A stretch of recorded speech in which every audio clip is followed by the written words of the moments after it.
Drama. Did you ever teach that or learn that? Or you just like to do it? Yeah, I was in theater in high school and then in college, and then I got into both some acting and voice acting a little bit. That's actually one of the things that people don't really know about me is I did some voice acting on the side for a while. Okay. Like Domino's Pizza? Were you the Noid? No, my biggest almost claim to fame is that James Arnold Taylor was not available for an EA Star Wars game they were developing. So the guy who did he was an agent for me and several others, kind of like a small guild thing, set me up, and I made it through several rounds doing the voice of Obi-Wan Kenobi, and got through what I think was maybe one of the last couple rounds because there were only me and about two other people left on the email list. And then COVID hits, and guess who's suddenly, everyone's in their home, and guess who's suddenly available to do all the lines they need? What are you going to do? You roll with the punches. Always. Did theater, or to what extent did all this theater and immersing yourself in the acting culture prepare you for the internet? Mostly, and I'm sorry, wherever my phone is, I wish that it wouldn't beep at the present. I would probably suggest that my acting and being involved in theaters really just helped in my articulation and probably in the development of my voice and and also working in audio and video for a lot of theater stuff as well, knowing what sounds and looks good. I'm in no way, shape, or form a professional, but there's that. And then also knowing how to kind of restrain myself when emotions are running high is definitely something that carried in.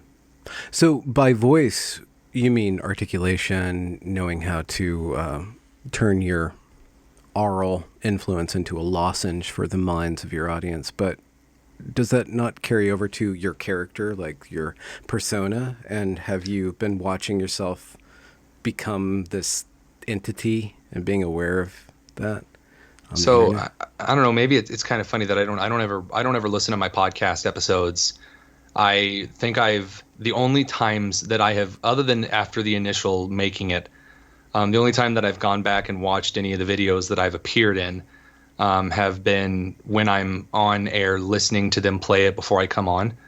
I don't really go back and listen to myself. It's just something that I don't know. I usually have to do when I'm doing a video, not the IPS initial video where I criticize them for critical race theory, but later on in later videos, so many takes whenever I record stuff because I just don't like how I say something. I think it could be said better.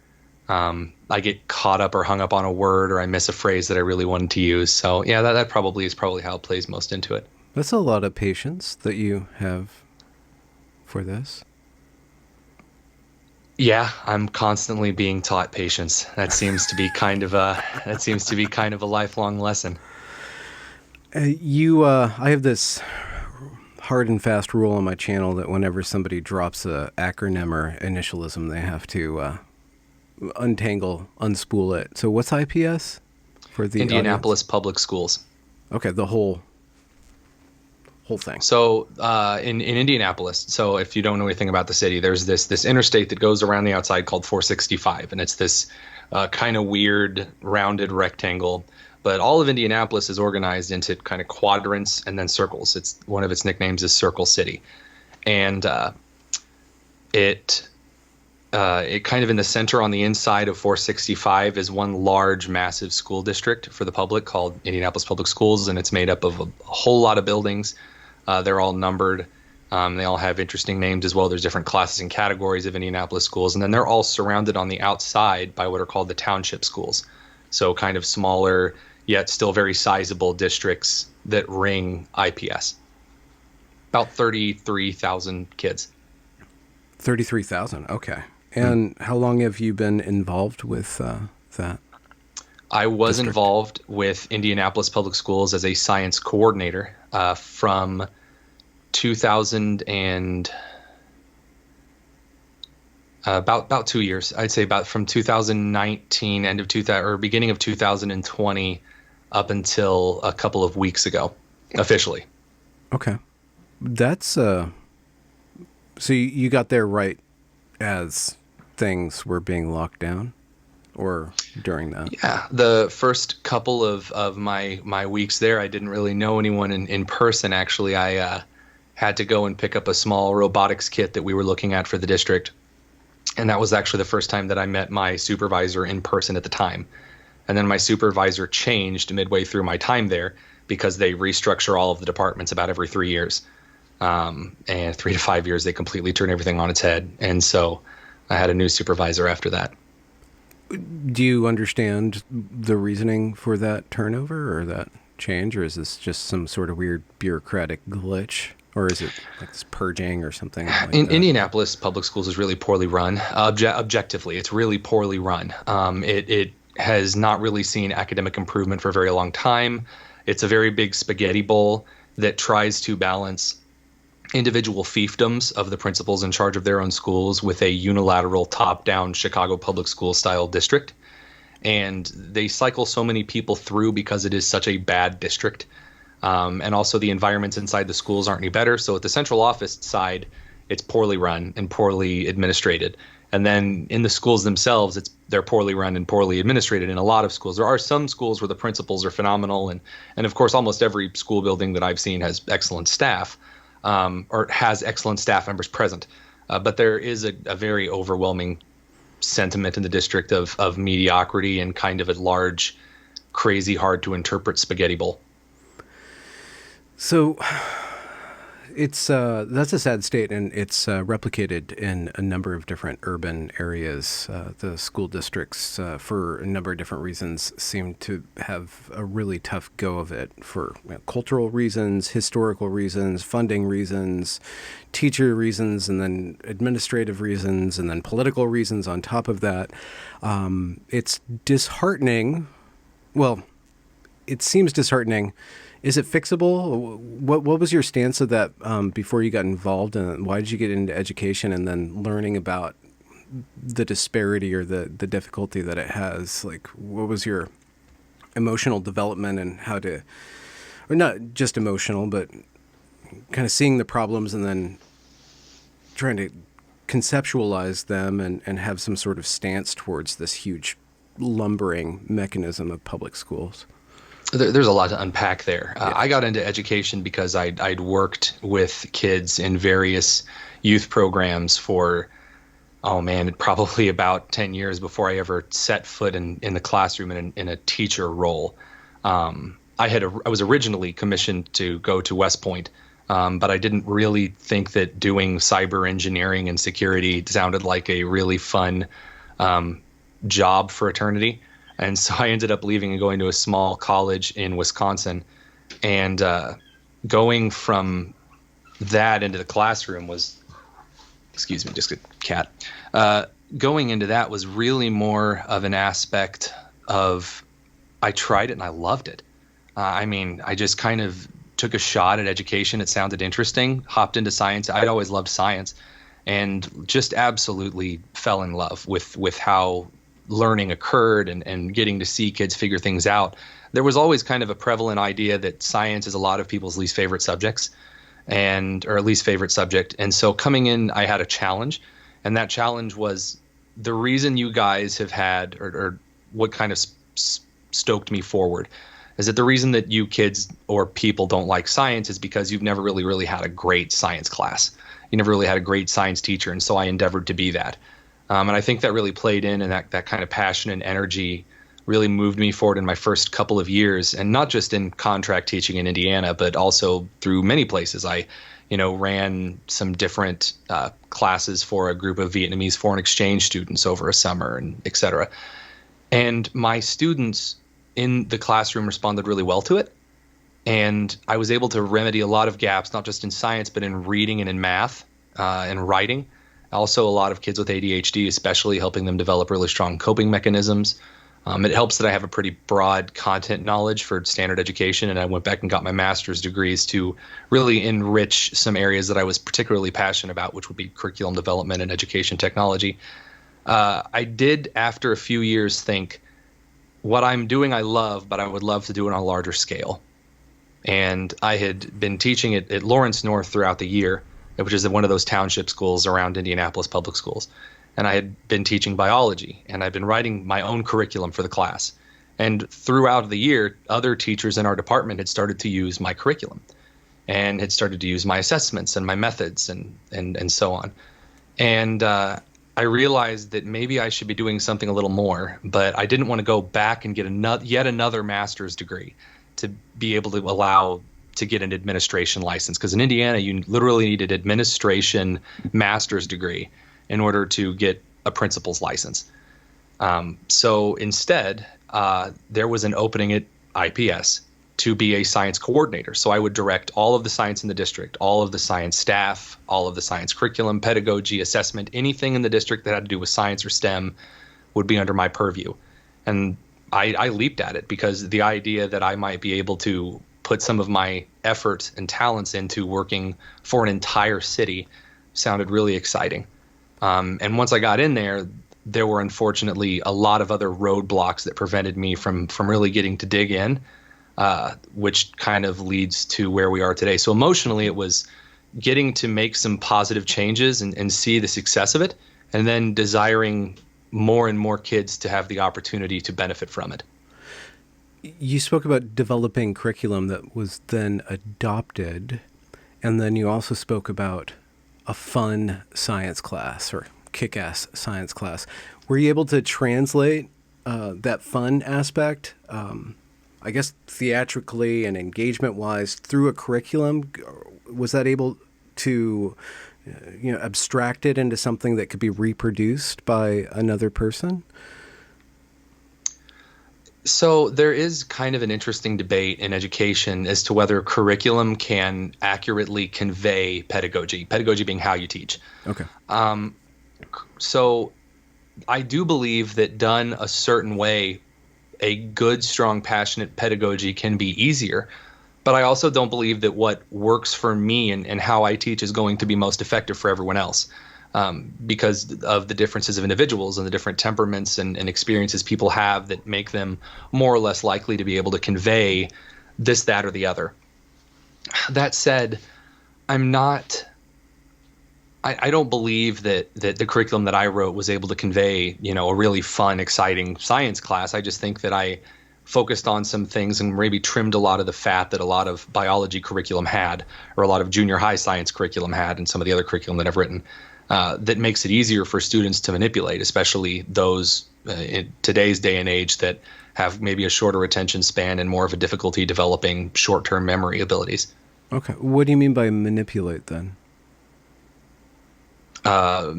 So a lot of my curriculum is based kind of on short, small sketches and very specific, very cemented vocabulary that then I want them to take and manipulate and reason with.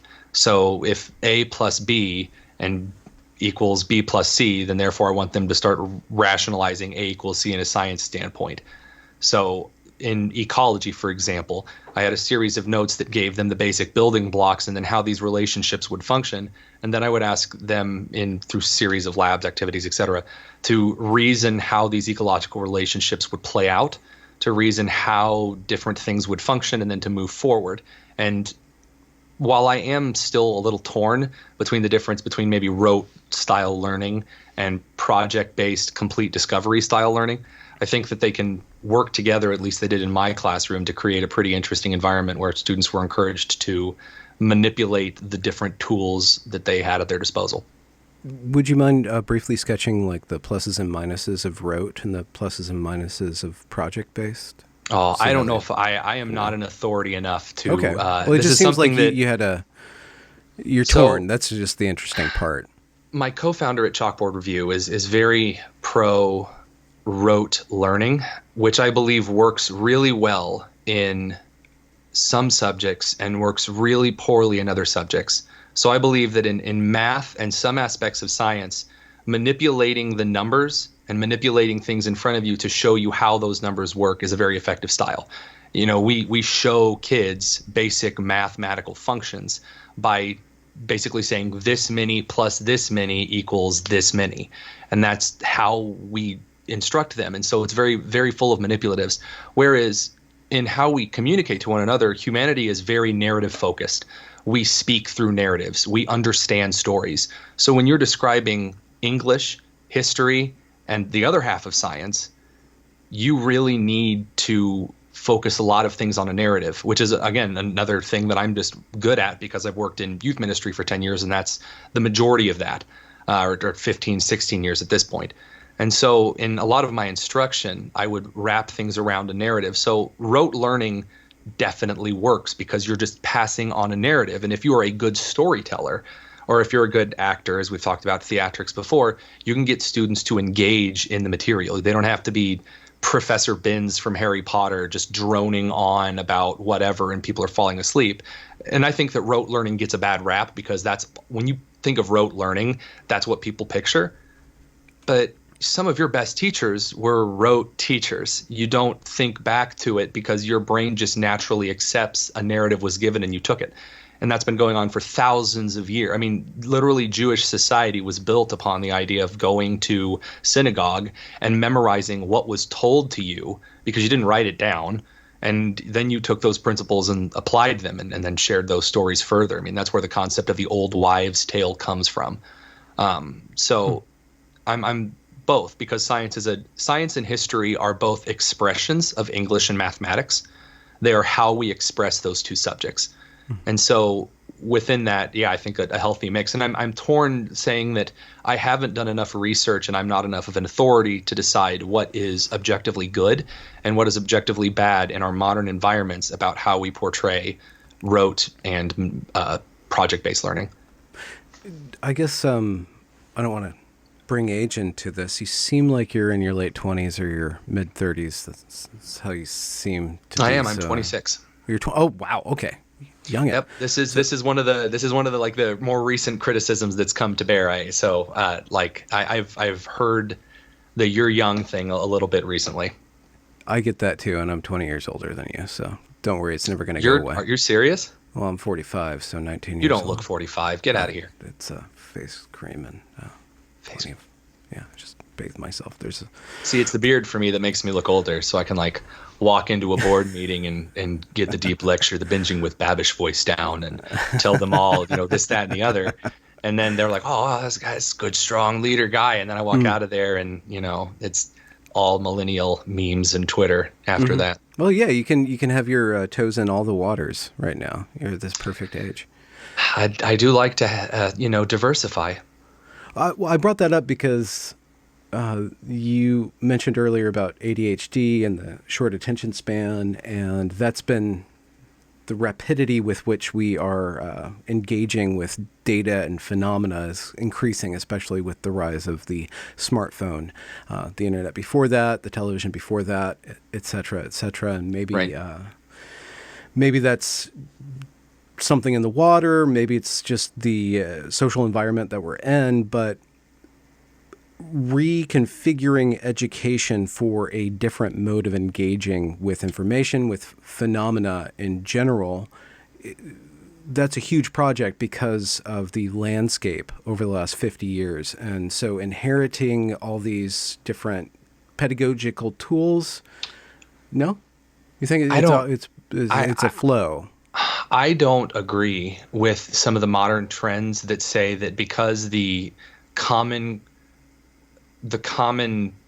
practical points of how we act have changed and how we interact with the world and the environment have changed. So therefore we need to completely change our learning styles, accepting all of these new habits and behaviors as normal and neutral/positive. So Dr. Gloria Ladson-Billings from the University of Wisconsin gave a lecture to the Indianapolis public school staff. And in the second half of her lecture, she talked about how we needed to start becoming used to the idea that kids are just going to have their phones in class and stop griping at kids about having their phones out, and kids should have their phones out all the time. And so you should just start learning how to, use your phones in the classroom and all this other stuff. And I see on Twitter often this really old, really pandery, I don't know if that's a word, just really gushy sentiment that, well, I would rather have my students know how to think and know how to look things up than just to, have them memorized. And I've thought about that for a bit, and I've looked at some of the data regarding how we've trended in short-term memory composition in the last couple of decades. And I don't believe that we need to adapt educational practices to account and include these things. I think that there are some aspects of smartphone and screen use that are wholly detrimental to individuals of a developing age. I do. Screen addiction is a very real thing. If you haven't seen any of the recent studies behind the hypersensitivity and hyper audio sensory work of shows like Cocomelon and how kids become aggressively addicted to it in an infancy stage, it is wild. Some of the things that are coming fresh out of these universities are crazy to read and look through in the data. And it's within that I believe that some of the classical education styles of going back to rote principles that worked, things that we have seen that genuinely worked, that produced good results, and that produced people who were very competent and capable while still being exceptional critical thinkers. I think that that's probably more of a solution than saying, well, we just need to figure out how to use the phone in the classroom.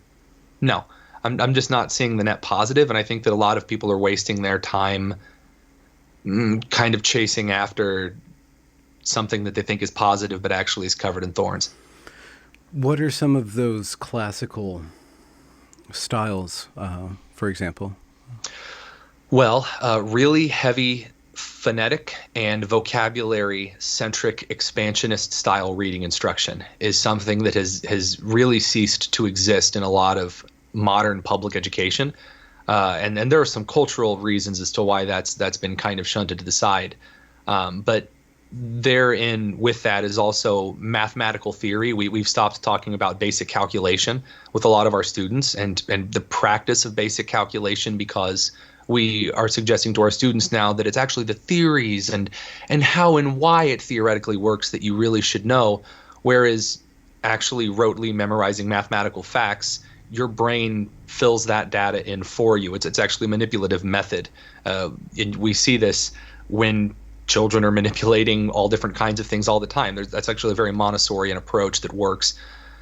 So some Montessori style manipulation coupled with a strong narrative rote approach with expansive vocabulary ideas, and also traditionalist workloads that encourage students to take a hold of their education and really dive into not the toys and kind of the silly aspects that have really encompassed modern STEM education, but really encourage students to achieve a sense of nobility and excellence through their education, kind of a Frederick Douglass approach that has definitely proven itself in the past. Those are just off the top of my head. There are many more, but they're not coming to my head at the moment. The bringing up the value of an education, teaching the value of the education, and handing the students kind of like this noble goal of what education is. Can teachers do that without the parents and without society or the culture at large also supporting that entire project?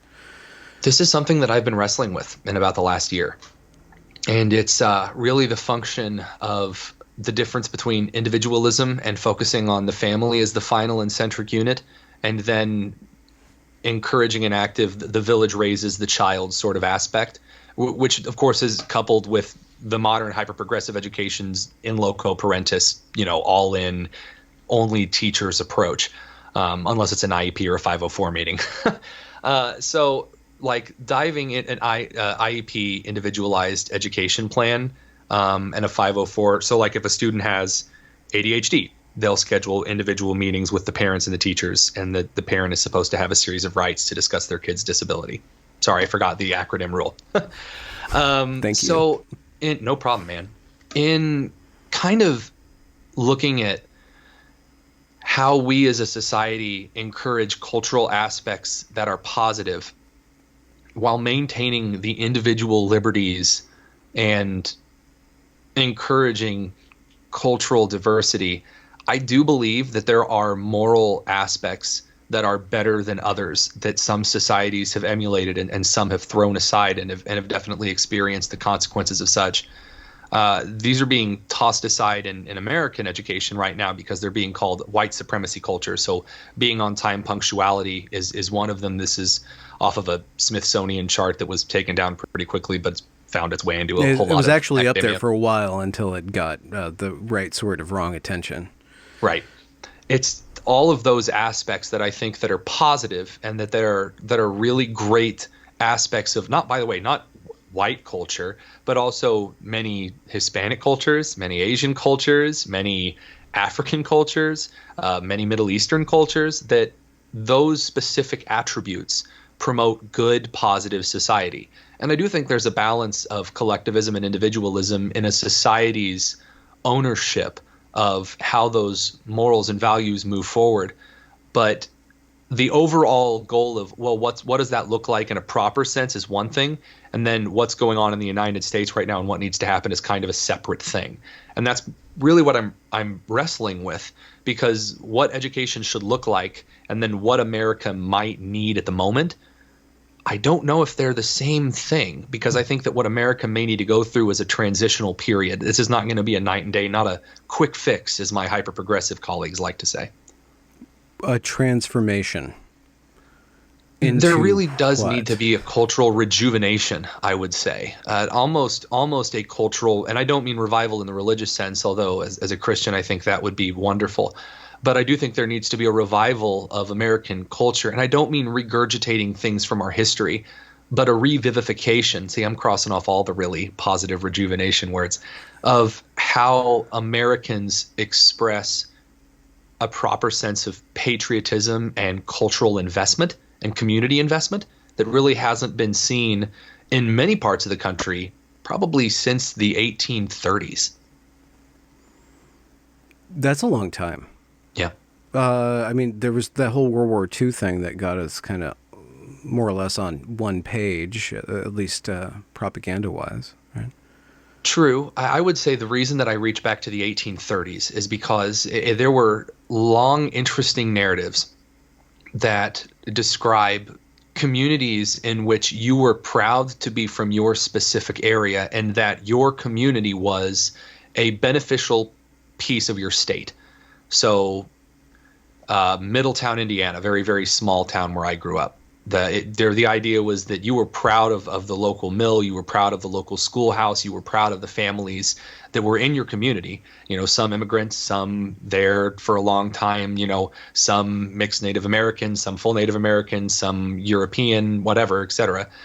And you were proud of that community's investment to your state, and then you were proud of your state as a whole.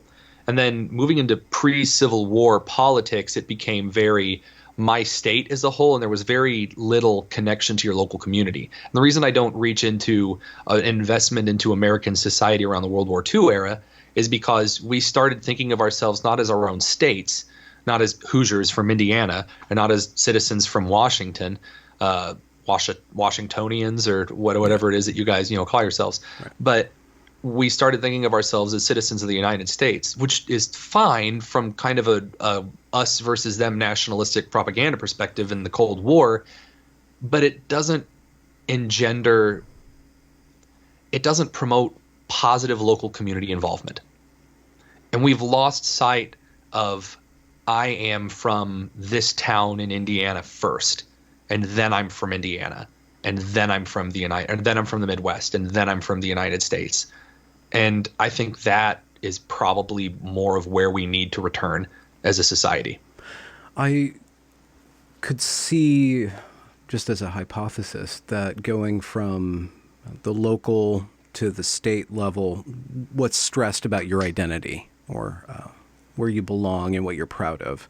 Going from the local township, which you're talking 1830s, and before that, that's a cultural thing. People were bound to that. The technology didn't exist for them to drive right into the city center, into a state level identification, to a national level identification, and then to a global identification. But it breaks down somewhere. And then we get this thing called identity, and the civil rights movement comes along, and with women, and then the racial issues that we needed to deal with, our investment started to lean into, I am proud Okay, this is difficult to say. I'm proud of my race. I'm proud of my sex, or I fight Right. for the underdog. I identify as not as an individual anymore, but a stack of identities that then informs my individuality, which is so far removed from, at this point in time, with profilicity, with the internet, where everything is sieved through these category boxes, and what you see is what you get, or what you seem like is what you are. That is where the locus of identification is, and that is a very difficult place for us to navigate. And it's a tragedy because of it.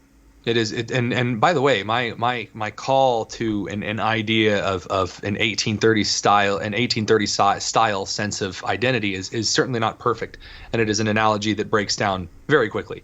But that's not a question that I'm asked often, and I haven't actually sat down to parse through United States history. Maybe there isn't a point to point back and say this is, the style of whatever. Maybe that's something new to be created and rationalized and attempted.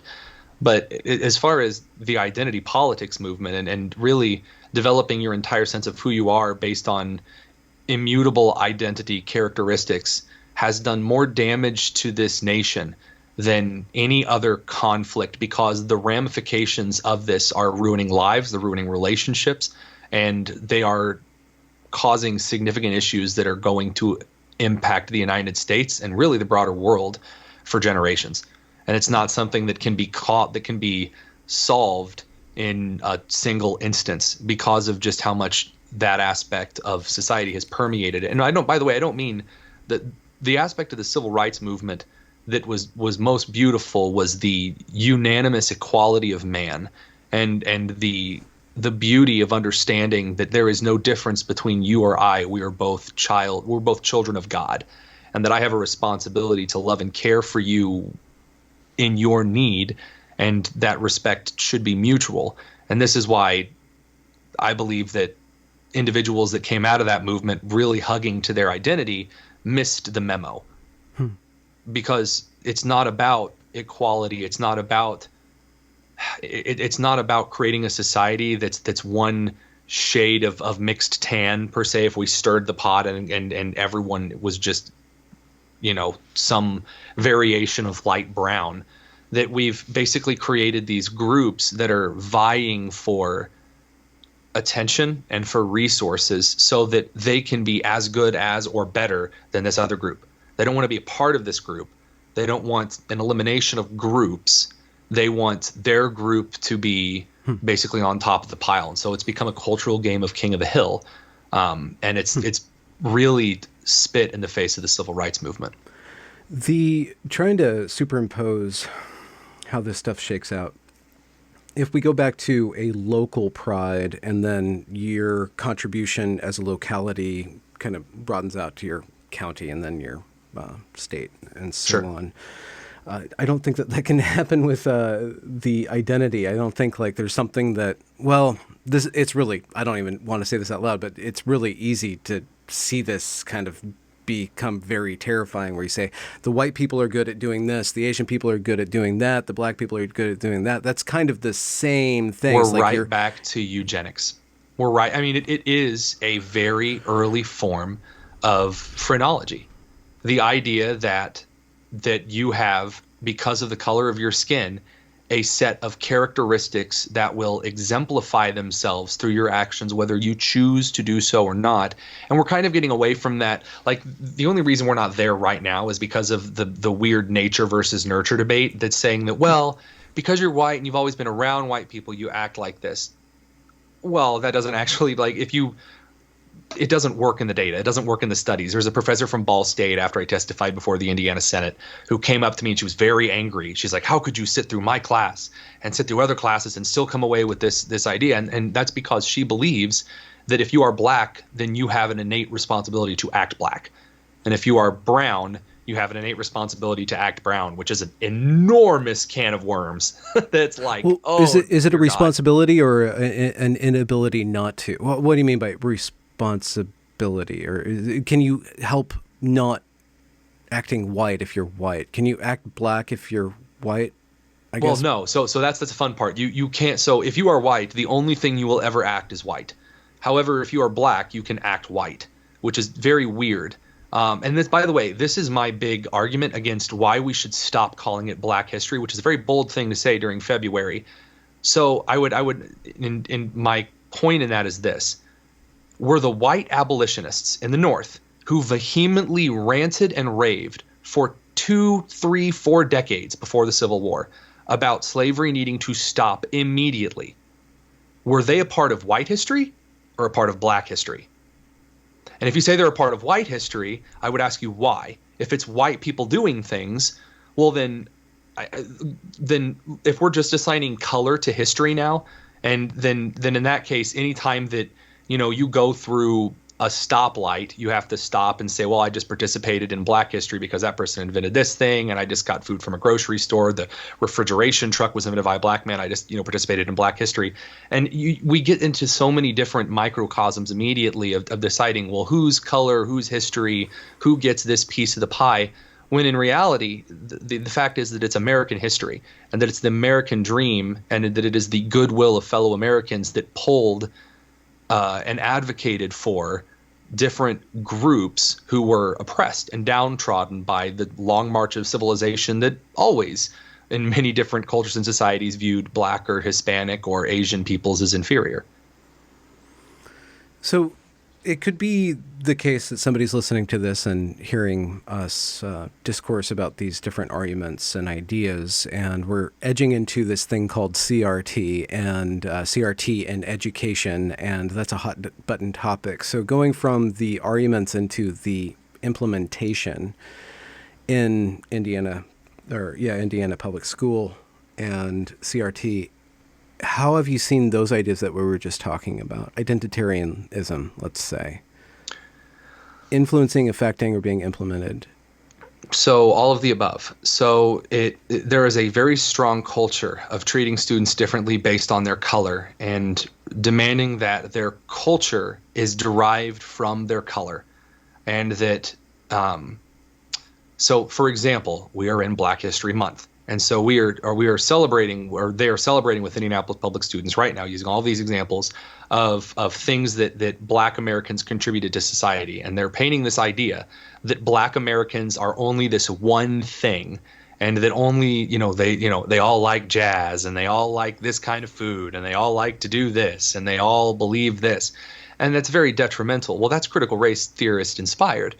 Kimberly Crenshaw goes into the matter in quite a detailed fashion, as does Gloria Ladson Billings. In fact, Gloria Ladson Billings in 1994 and 1995 wrote 2 essays, one on culturally relevant teaching and one on critical race theory in K through 12 education, in which she said that in order to be culturally relevant as you teach, you need to view Black students as this culture, Hispanic students, well, she doesn't say Hispanic, she never actually talks about Hispanic students, brown people is this, because apparently, Indian people and Native American people and Mexican people and Honduras people and Ecuadorian people are all the same. Anywho, you have to treat them a certain way, and then you have to treat white people a certain way. So that's definitely active in Indianapolis, at least through our assessment data. We gave a very large presentation before our chief academic officer and the superintendent of the schools. And my supervisor had introduced this project from Indiana University that would come into classrooms and assess how racist the math teachers' conversations were. Because there's this idea that the reason that some Black students and Hispanic students, et cetera, are not doing as well as perhaps white students as an aggregate in Indianapolis public schools are doing in math is because the conversations in the class are exclusionary from Black and brown students. And so therefore we need to go investigate this on the premise, on the idea that we're assuming it's racist because it has to be. And that's the idea of critical race theory. The only reason there could be a disparity is because there must be racial barriers in place. And it is a lens with which to view everything. If you see 2 numbers that don't, equate, then racism is at play here. And that's also shown in the way teachers teach. I mean, I saw a teacher from Crispus Attucks describe Booker T. Washington and W.E.B. Du Bois very differently compared to each other when he was talking to his students, because he wanted to illustrate very specifically that he thought Booker T. Washington was a wuss and an Uncle Tom, and W.E.B. Du Bois was, this great freedom fighter that didn't get what he wanted because he was Black. And he also not only was Black, but he acted Black. And his students really didn't buy into it and he literally rolled his eyes at them and like literally waved off one of the students. So it's present in many ways in the classroom. It's definitely present in our curriculum, though, because we use the 1619 Project and Howard Zinn's works, which are empirically false. And those are, again, derived. They are starting with the narrative of that everything in America is racist, and it always has been. And therefore, how you write the historical narrative is, well, we don't know a reason for this, so we're just going to assume white supremacy. Not to mention, Hannah Nicole Jones thinks that the Union joined the Civil War in 1865, and so she's obviously not really qualified to be a historian of any sort. Well, I'm biting my tongue. I'm going to bite my tongue on that one. How does this affect the education system then? Students, how have you seen it begin to affect? Does it provide anything good for the educators or the education system? Does it help the metrics at all? Or? No, the numbers in IPS are not going up. None. No numbers in IPS that I saw were going up since the racial initiatives. It is, I guess you could say, it's good for staff members who believe that because they're instituting this, they are doing something really great for civil rights. It makes them feel better. It gives them a sense of individual pride, kind of a religious crusader kind of vibe. And I suppose, that's pleasant to go home and think that you're doing something good.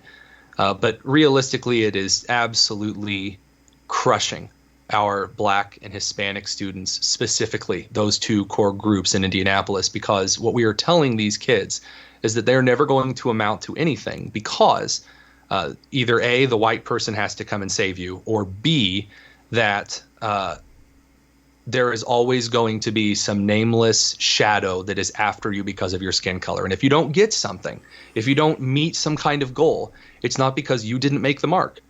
It's not because there was someone that happened to be empirically better than you at math or reading or whatever. It's because of your skin color. And that is horrible to teach a child. That is going to cripple them. And in fact, Barack Obama criticized this in his first presidential run when he ran and started many of his speeches in 2007. He criticized the idea of victim identity politics.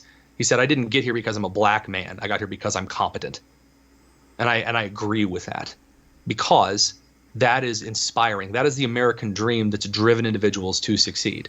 And so, regardless of what I think of anybody else, that in and of itself is horrible for these children and the education system. It also feeds into a certain idea that I've seen, where if you are successful, let's just say as a Black man, you're acting white, you're selling out. If you're good at math, then that means there's something white about you. If you're good at academics, if you like academics, there is an attitude, a cultural attitude, where that is looked down negative. So, Monique Seward is a math interventionist at Longfellow Middle School in Indianapolis, and she, interventionist. So it's like a miniature almost administrator. So her job is to help other math teachers and students struggling in math. And she went on a series of tweets ranting about the Black people in Atlanta, how they were too bougie and trying to, cuddle up to the white people because they liked to make money. Which, first of all, oh my God, I can't even imagine ever thinking that about a group of people. Like, just, oh, those Atlanta Black people. Oh my God. But she just tweets that and can get away with it because there's a cultural expectation in the United States that, if you're allowed to, if you're Black, then you're allowed to criticize and say really horrible, atrocious, and racist things about Black people who you think are being white. And goodness gracious, she and several other educators across Indiana public schools refer to Black individuals or Black men that they don't like as COONS. It's horrible, but it's not even scoffed at. So you saw, when did you start to see this identitarianism in the public schools, and what was your first reaction? Oh, in public schools in general, 2007 when I was in 7th grade. Oh, okay. There was a when I remember being in middle school and reading a passage in one of our books that suggested that basically it suggested that you had a series of things that made you special and exceptional health wise, and that it changed from color to color. It was a health book that I had in middle school. It was very, very weird. And I was like, wow. So like if you're Hispanic, you're like you have a higher weight tolerance. Like, it's very, very weird. But wait, what do you mean? Like your cardiovascular system can facilitate? If you're Hispanic, you're allowed to be fatter and be considered healthy. And if you're black, you're not. And if you're white, it's like in the middle. It was very weird. It was like an excerpt from, I don't remember the publisher. It was just, I remember reading that and was like, what is this? But that was, back at that time. The first time I realized it in the education system was when I was in college. Even at my smaller school in Wisconsin that I was attending, I was reading some of the adolescent psychology information, and basically some of it was saying that, you have to treat children very carefully. You can't ever criticize them because some of them come from rough homes. I was like, I came from a rough home, for a while, and what I needed was stability and assurance that I was just as good as the other kids. And when you treat a kid with soft gloves for too long, and then of course given that victim mindset, then it will destroy them. So yeah, that's really when I first started to notice it was in college. But I mean, it's been prevalent in American education for like 30 years. And yet, that didn't interrupt you from getting into education and doing the work of education. Well, there are a lot of teachers that at the time, or even still, ignore it and still are very excellent teachers. Okay. There was a time when it was more possible, I suppose, to still teach with your own style and still teach with kind of a classical understanding of education, high expectations. Students responded well to that. My students always did. I was warned when I got into Lawrence North, and it was a minority majority school, that I was going to need to tone back my high expectations, and I was going to need to tone back my, very firm, but yet also very blunt and honest approach, because these students weren't going to like that. We're going to put up with some white boy walking in here and tell. I was one of the most popular teachers that year in school.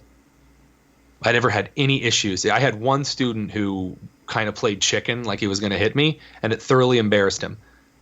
Other than that situation, I had a wonderful time with the students of that school because I treated them like kids and like people. Like I didn't treat them like cultural color groups. Mm-hmm. And so that part of education, I miss getting to treat students, on a one-to-one basis like they're people and see the growth and invest in them and say, I expect a lot out of you because you're capable of it. And you've just proved it in this last problem. So impress me, do more, earn my praise, not because you need to go around earning praise, but you need to see that you can earn praise. You need to see that you can go and do it. And those students, to this day, I had one reach out to me when I was getting a lot of my initial media flack.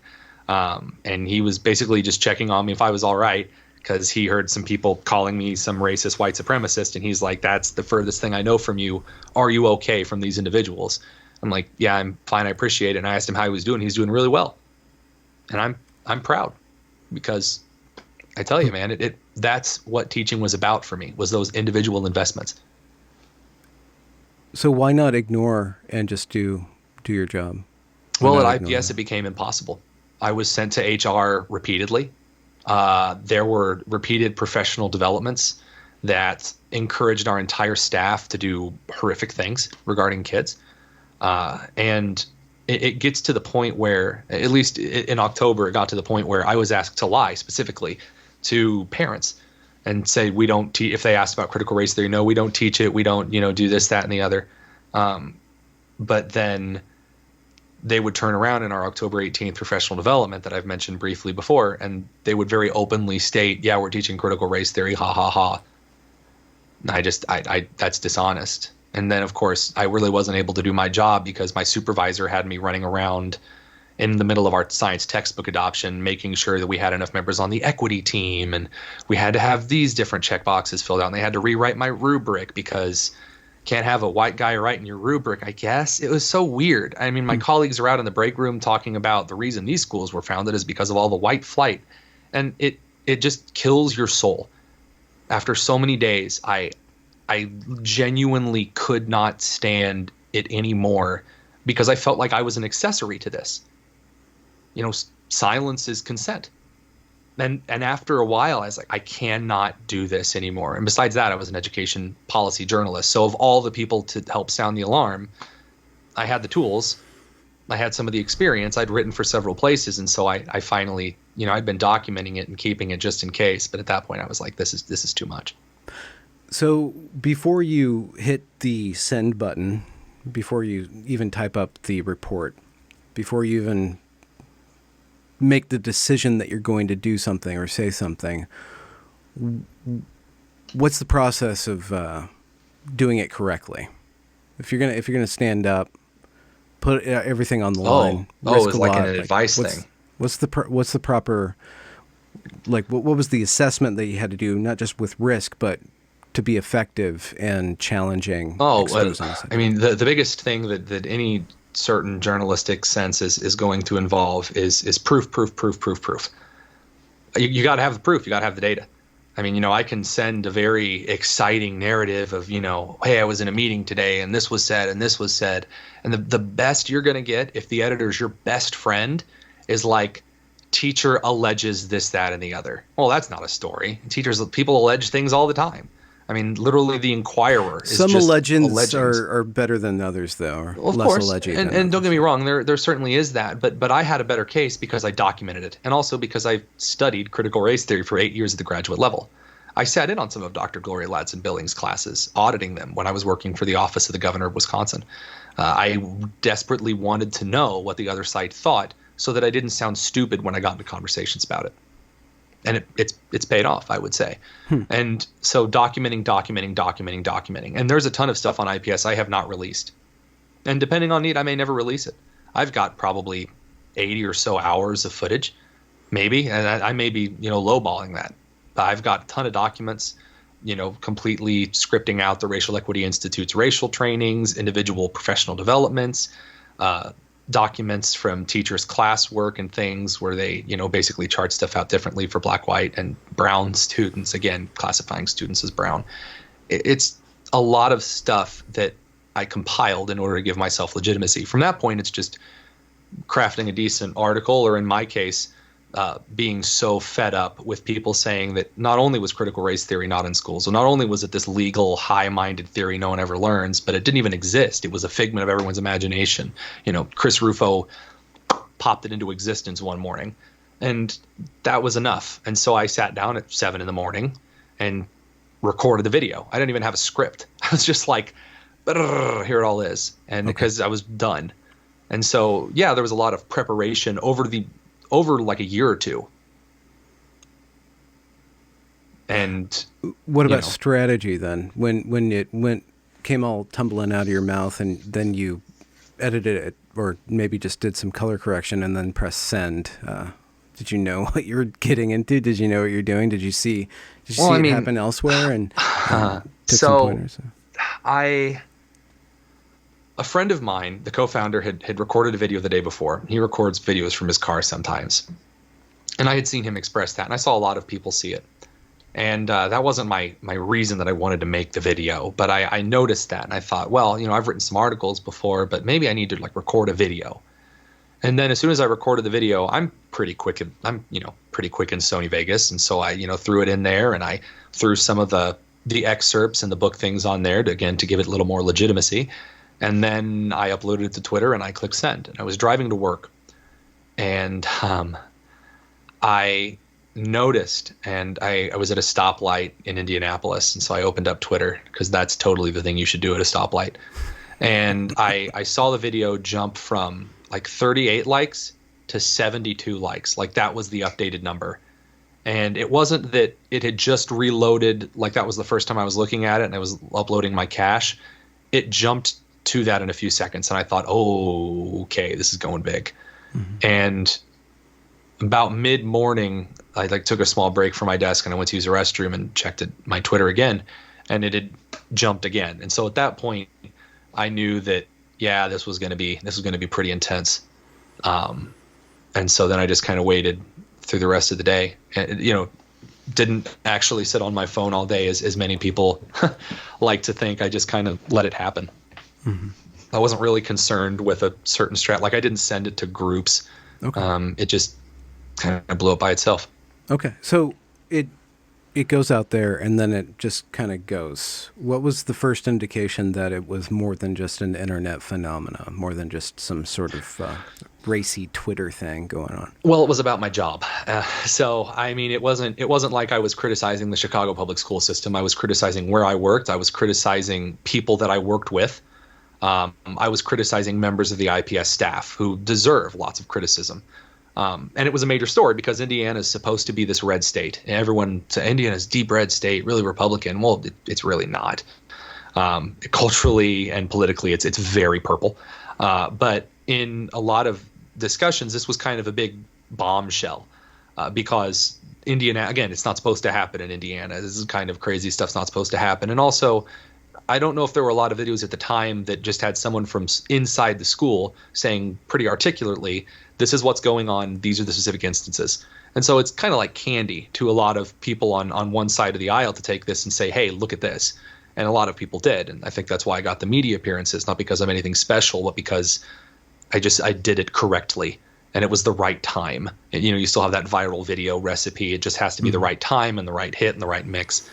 And so, yeah, I think that's really a big chunk of it. When I got the call, I got a call that afternoon from, so I took the second half of the day off as a personal, and I went home. And on the way home, I got a call from one of the producers at Fox, and they're like, hey, we'd like you to come on tonight. And that moment, I knew I was done at IPS. The other thing I thought, well, maybe they'll call me in and they'll be like, you're a really bad guy, and so we're going to throw you back in a classroom or do something. There was talk for a while of putting me at this old abandoned observatory. I'm serious, like an old abandoned observatory where I would just be like the keeper of this old observatory. Like it was like at the end of Mission Impossible when like the guy who's working in there, they sent us some radio tower in Alaska. But I knew as soon as they had called me and said, hey, we want you on the Tucker show tonight, I knew that was it. I was like, oh, I'm done at IPS. We'll see how long it takes. They did hook, line, and sinker. Say what? You were fine with that? Well, I mean, no. I had a kid on the way. But my wife and I had talked about it before I did it. I didn't just make this rash move. I talked to her the night before, and she had been hearing me talk about this for a long time. And we knew we were going to be okay because we had really good friends, and I work in education policy, and I have a myriad of skills that are nice to have. So all of those things kind of boiled in together. I knew that I was going to be okay probably coming on the outside, but there were no guarantees. So that's kind of the boiling down.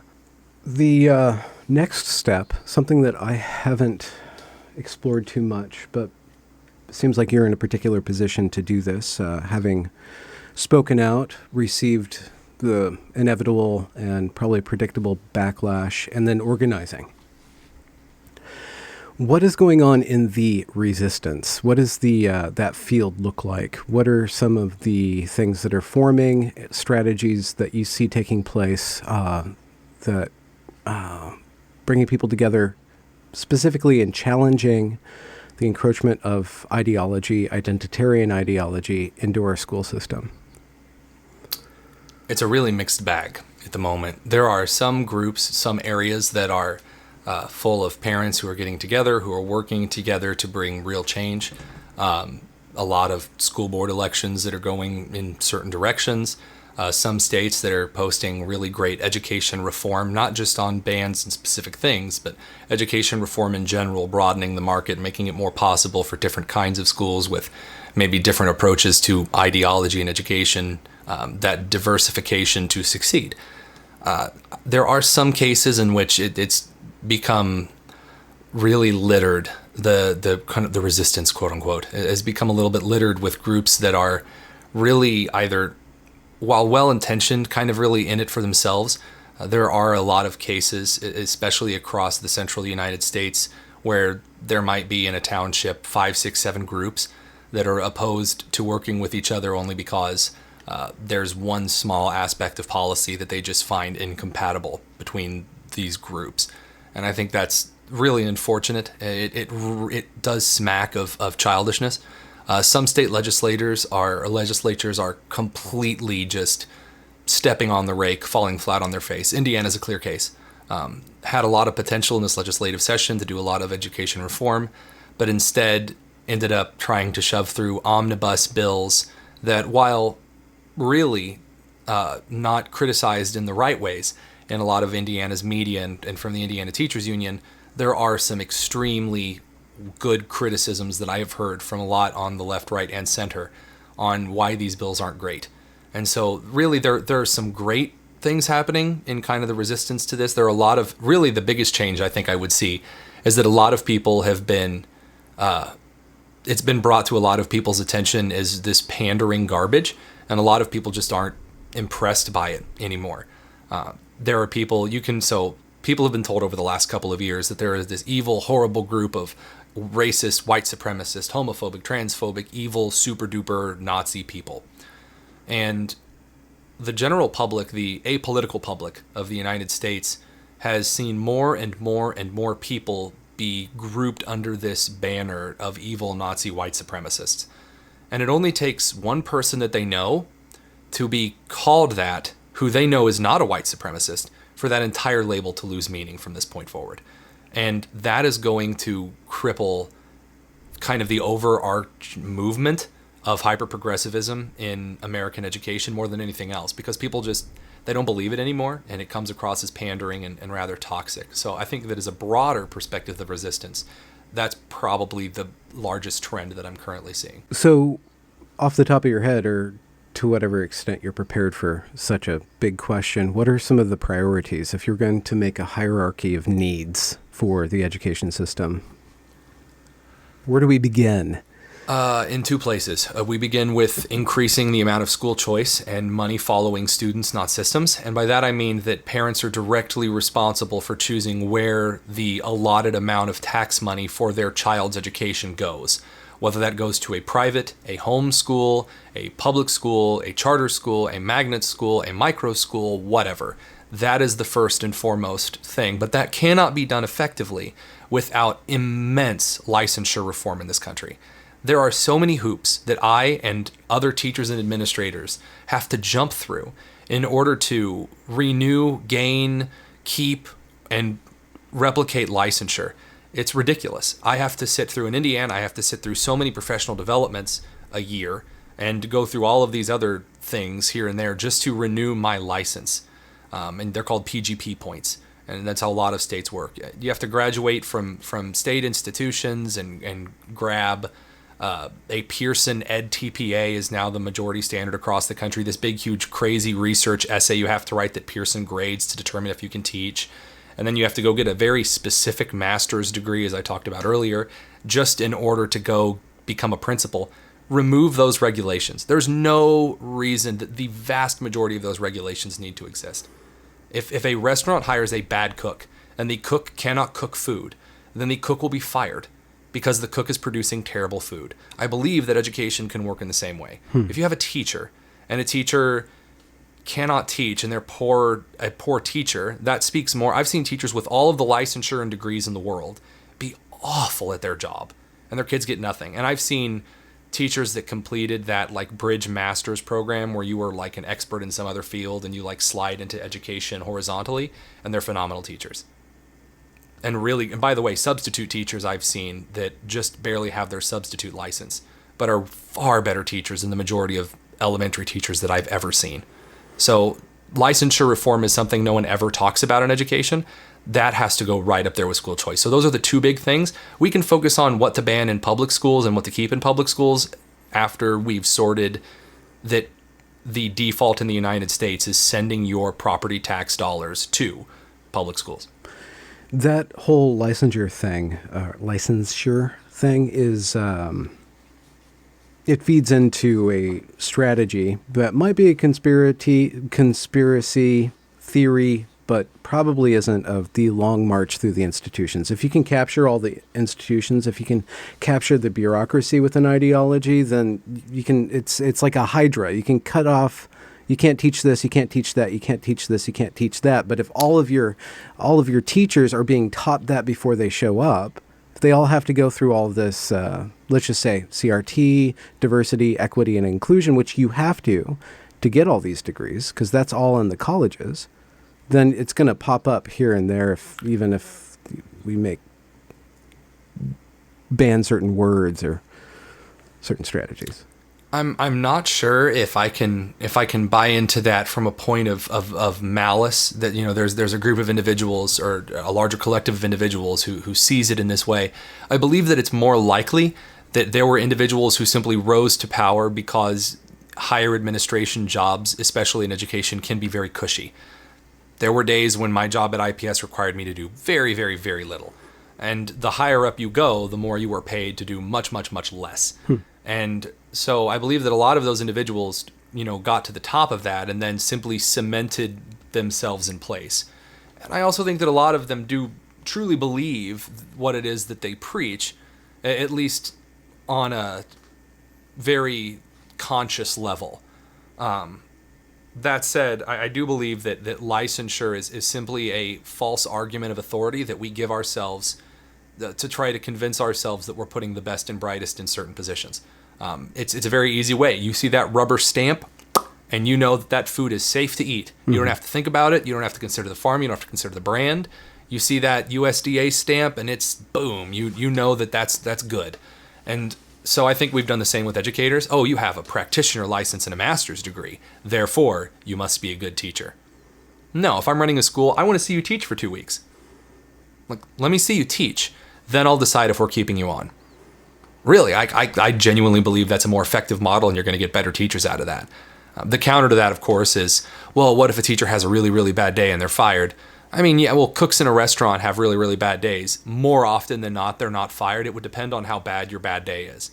If your bad day is, you know, you couldn't get through your lecture and you're having a really bad time in life right now, you know, you had a parent die or something, and you're just not there, you're not going to get canned for that. I mean, again, someone's going to come up with some wild example where that happened once, but that's probably not going to happen as the rote normal case.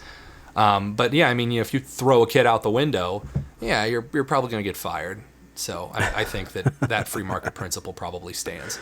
So speaking about organizing then, what have you been doing in the last few months? What have you guys been setting up, and what is your line of attack? What are you most focusing on in your work now? As a professional conservative education grifter, I take lots of dark money. I mug women in the street. I sit at home at night and I rub my hands thinking of how I'm tearing apart schools and families, because that's what everyone says that I'm doing. That's why I had you on. That's why I wanted you to. paid me heaps of money to come on the show. I'm making oodles, canoodles, and toaster strudels off of my media appearances. Realistically, I think that what we're doing at the Chalkboard Review right now is doing far more to advance an agenda that the right and that the center and that the libertarian side of politics would claim than anything that the left has done all the way back through Berkeley in the 60s. I think that by providing a platform and saying, I don't get to decide whether your article is good or not. And I mean, if it's grammatically a piece of trash and you can't write a full sentence, we're going to edit it to help you make it readable.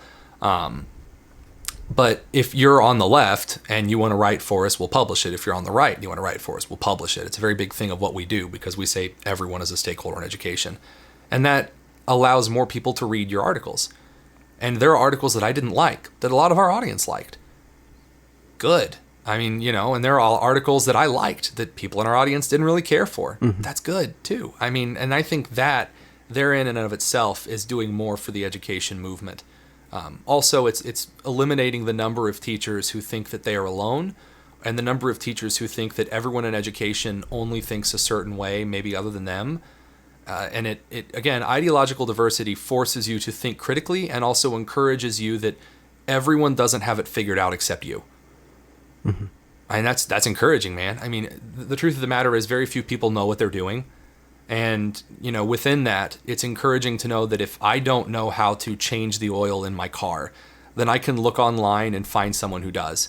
And if my classroom management strategy is not working and my kids are awful, and I just wish that I could just do classroom management like I think it would work, kind of like my parents raised me, I can look online, read an article from the Chalkboard review, and here's a teacher who's tried it and said that it worked long term. Cool. Now I have a little more validation to try it.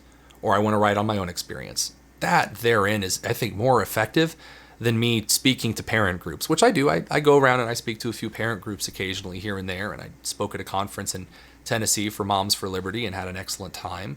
But I think that the work we're doing at Chalkboard Review and now at Choice Media, I think that's more useful because it's more useful for the individual who reads the content. Okay. So you're facilitating communication and providing resources.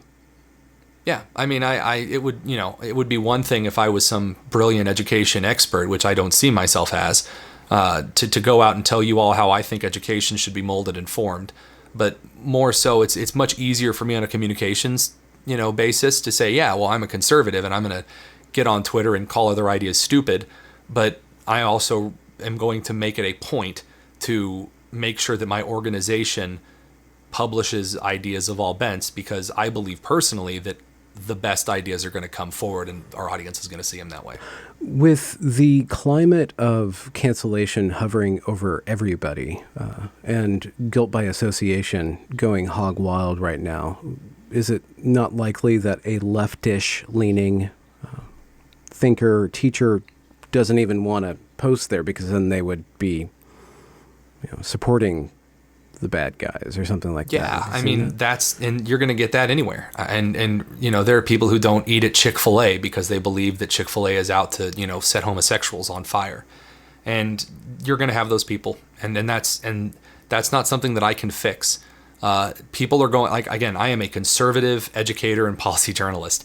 There are groups of people in this country. There are certain communities that are going to, and I mean communities as in that like maybe really avidly watch The Late Show or whatever and think it's like the greatest show ever. That audience is never going to support me, ever. There's nothing I can say, nothing I can do that's going to market to them. And it's just one of those things that is the way. Yeah, we have some, fairly large individuals on Twitter that go after us constantly, call us really bad things.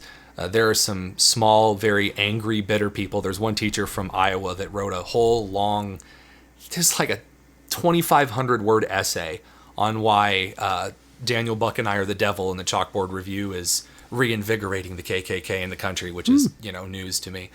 And that was, for his little blog on Medium. So, you're going to have people that don't like us and teachers that probably won't write for us because of it. However, we're just going to keep publishing articles. I can't control who submits to us. So this past weekend, there was somebody tried to take you guys out. What was up with that? Well, so I have a newborn, and she came a month early. And so the morning I was heating up, some family and friends made for us a few meals so we wouldn't have to cook for the first week or so. And I was heating up some chicken and dumplings, which if you've never had an old Southern woman's chicken and dumplings, you are missing out. And so I was heating that up, and my phone starts freaking out, and our Slack channels are going, insane because our Twitter account had been suspended, and there was no email from it, no email whatsoever. My cell phone is the number for that account, along with my social media director who has access to that number, and it was all, suspended and shut down, which was interesting because we hadn't even tweeted anything, spicy, so to speak. We'd only been tweeting our articles and captions from them in the last couple of days and just retweeting other individuals whose tweets were all still up. So we were really confused. There's no explanation. There's no time. There's no anything. It's just nothing. Complete silence, just suspension. And then some of my staffers start getting suspended throughout the day. It was very, very strange.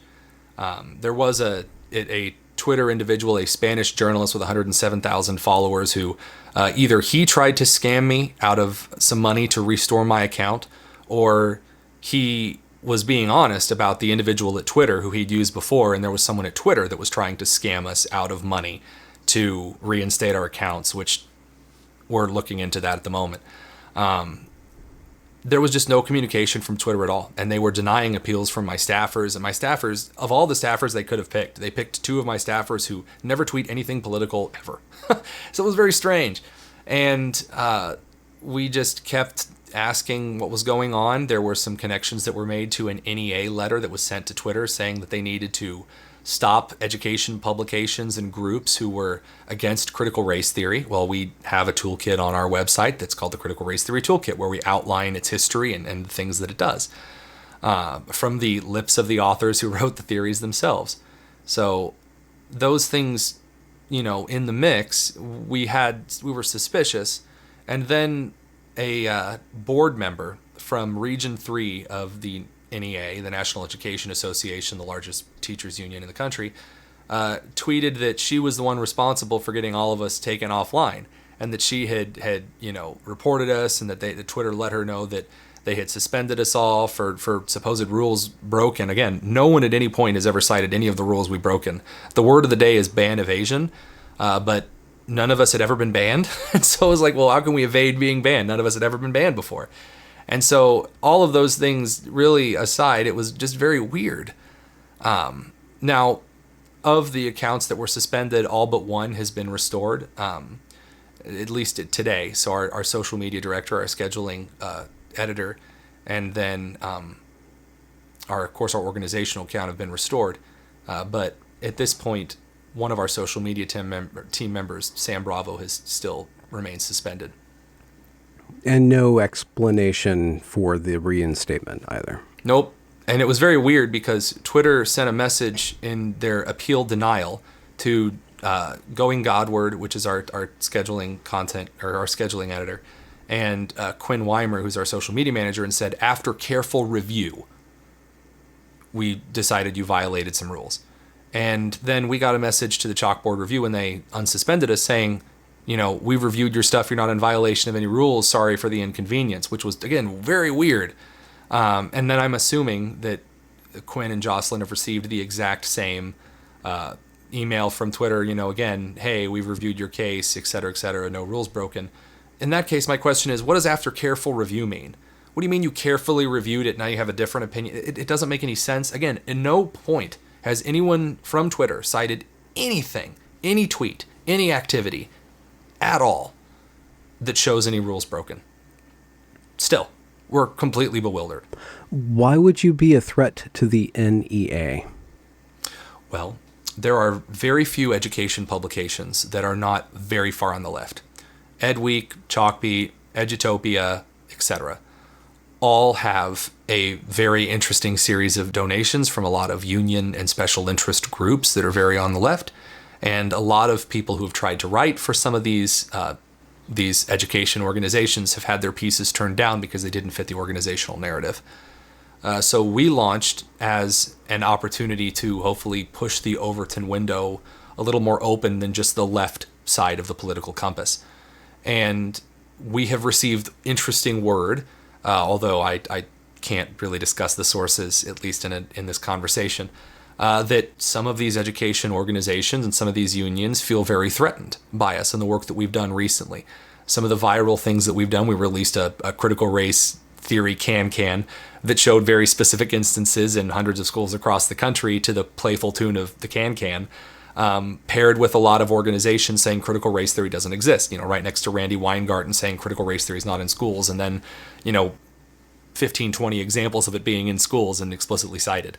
So that's definitely threatening to these groups. And then also, we've gone from 0 to 50,000 monthly readers in a year with no financial backing, no big supporters. There was a radio host who donated $1,000 to us once.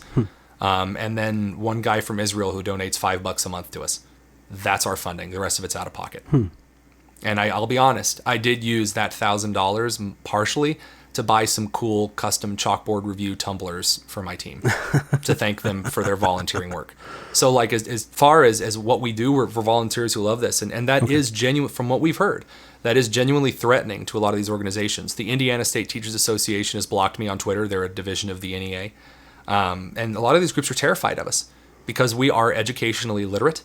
We know the details, we know the data, we understand the conversations and the concepts, so they can't use fancy words to bull crap their way through really garbage policy and ideology anymore. They're being called out on it. And again, it's threatening. They're losing, the NEA and the ISTA is losing membership by the year.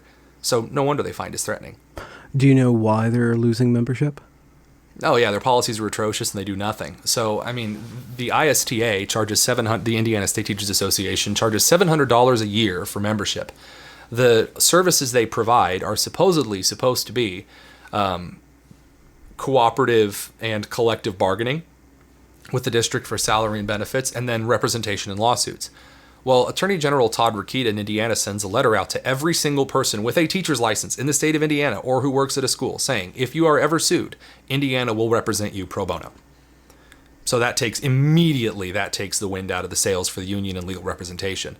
Number two, there really isn't a lot of collective bargaining going on because a lot of union local presidents and representatives have been accused by members in their districts of basically going to the administration, cranking up the salary by like 1 to 3%, or in the last year, 7%. But if you factor that in with the inflation, it's really just 3% raise again. And it's very little to nothing. And the union's not really doing anything about it.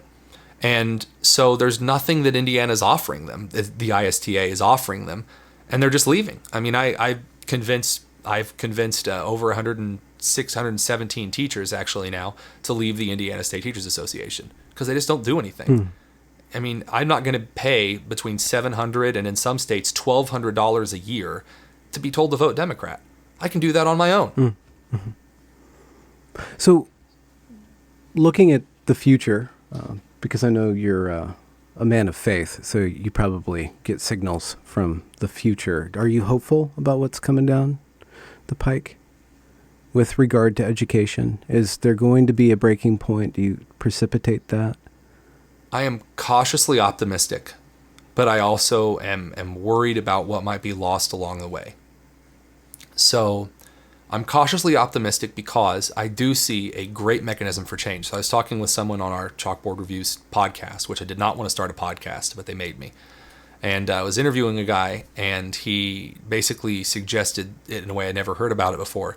No one is defending the status quo in United States education anymore. No one is defending the standard factory model of education. No one. There are no groups, there are no new teachers that want to go in and hold this up. So therefore, a vacuum must be filled. And I agree with that. I believe that it's going to change. I do believe it's going to change for the better because I think that the hyper-progressives have made their move about 5 to 10 years too early. Well, not 5, maybe 10 to 15 years way too early. They just don't have the hold on the American psyche that they think they do in media. And it's evident in a lot of the writings that are coming out of academia where a lot of professors are saying that because they've pushed so far so fast, it's going to snap back on them.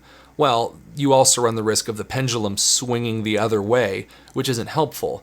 And this is where I do caution a lot of parent groups because a lot of parent groups and a lot of legislators want to say, well, the reason we're doing this is because, God's not in schools anymore and we need to put him back and all this other stuff. And it's like, hold on. Make the reforms, make it easy to start Christian and Jewish and Muslim and other schools of faith. Awesome. But don't swing back over so far that we start putting certain measures in that we can't agree on denominationally. And because, take away all of the, just to the Christian argument that, God taken out of schools, prayer taken out of schools. Tell me what Protestants are going to be okay with schools going totally Catholic or Catholics sending their kids to schools that are totally Protestant. Probably not going to go over very well. And I'd say that as someone with a lot of wonderful Protestant, Catholic, and Eastern Orthodox friends. And so, because I have to clarify that, because people want to spark up that debate, and that's not the point of the conversation at all. So I am a little nervous, and by the way, this isn't a religious jab at all. I just think that some groups are so zealous that they're going to throw out the baby with the bathwater. This bothers me to death. All teachers are blah blah blah blah blah. Blanket sweep statements are awful, and a lot of blanket sweep statements that are made, all teachers are bad. According to the statistical data that we have, genuinely, only 1 out of 3 teachers considers themselves on the progressive left. which means there's a good 2/3 that can be moderates, centrists, apolitical, definitely a smaller fraction of conservatives. A lot of people just want to go do their job and go home. And by getting out the sledgehammer to swing at the entire group, you're going to drive a large voting base away. And I wrote about this for the Daily Caller, that we have the opportunity to win over huge voting bases because the left is currently beating them with a stick. But I don't think that we're going to, because the Republican Party is famous for screwing things up at the finish line. Snatching victory from the jaws of defeat, or the other way. Or We snatch defeat from the jaws of victory. So with Chalkboard Review and Choice Media, you guys got that going on. What are these? These are YouTube channels, podcasts, publication? So they're both publications. Okay. Kind of website moving outwards. So thechalkboardreview.com is the site that Daniel Buck and I founded in 2020, at the end of 2020. And that publishes a lot of op-eds from teachers and educators and, tutors, substitute teachers, etc., from all over. And we also have a couple breaking news reporters, and we do break news, do a little bit of investigative journalism. Choice Media has been around for 7 or 8 years, and they take all of the education news of any sort from all over the country, local newspapers, stories, etc., and then they compile that into one place, onto central news wires. So where we are possibly moving is by taking these two and starting to have them work much more closely together, so that people can find the education resources that they need all in one place. We have YouTube channels for both of them. We have Twitters and Instagram and Facebook for both platforms. But those are simply expressions of what is on our websites. Mm-hmm. And so what are you looking forward to this year? Do you have any big media pushes, big breaking stories? I guess that you need to keep that under wrap, but no, I can honestly tell you, I don't plan huge. We prepped for School Choice Week. We like to be active in that because it's a good time to do a little bit of put some graphs up and things. We didn't really do a whole lot this year with School Choice Week because I had my kid. She came a month early, and so there was a lot going on that kind of kept us from giving all of our attention to that. And then, of course, our staff had some things going on as well. We don't have any huge, super duper big things planned. Breaking news stories we write as soon as they're out. I mean, there's a breaking news story that's currently sitting in editing that Gary just wrote. It's a really good one. But we'll publish them as they come. There aren't any big events. There are a couple of conferences we're going to this year that we're excited for. And I mean, I'm going to speak at a couple events, one on March 1st and one next Saturday. But those are just that's not something that the organizations are going to be like, yeah, look, Tony's going to speak now. Do you have a book in you yet that you're planning? Do you think you'll go in that direction? Like writing a book? Yeah, like a book. We'll see. It depends on who wants to give me a book deal and for what. Okay. I don't really just want to sit down and write really deep educational research because, first of all, that bores me. I like writing a good APA paper, but after about 30 pages, I'm about done.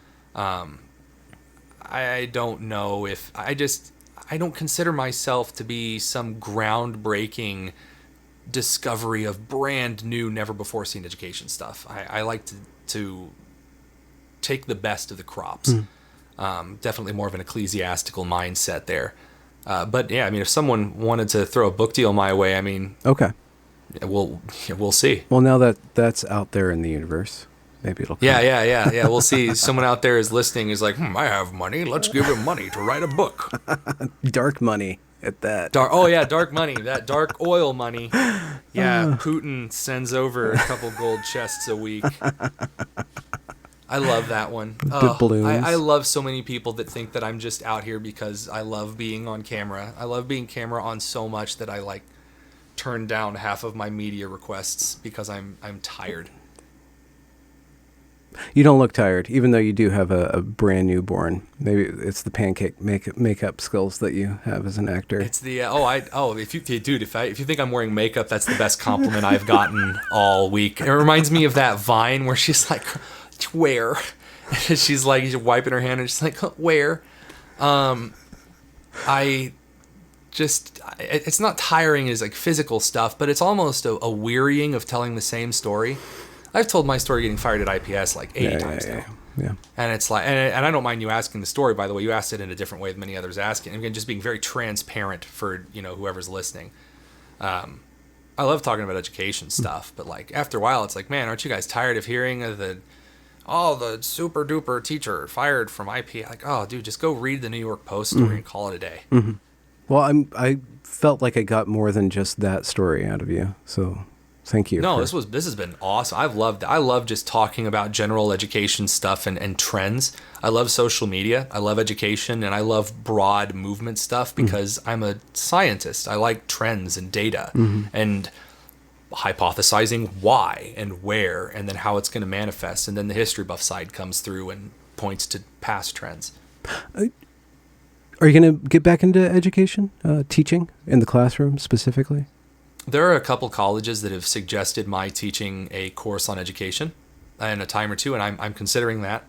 I'd like my daughter to be a few months old before I devote time to both running a different media platforms and teaching a college course or two. But I will be, my wife and I are going to homeschool despite being two public educators, two award-winning public educators. We're definitely homeschooling. There's no way we're sending her to public schools. No. So, I mean, I do miss the classroom. Absolutely. I just don't know if I'm ever going to be going back into it because I think that I'm maybe called to a different purpose now. Well, Tony, it was great to speak with you. Thank you for carving out time from your schedule to come on my channel and chinwag. Ben, I really appreciate it. And I was able to kind of look at a little bit of your content before I came on, and I'm a fan. Oh, so I ask you just keep on doing what you're doing, and anytime you need me, give me a ring. Absolutely. And same. I'll in the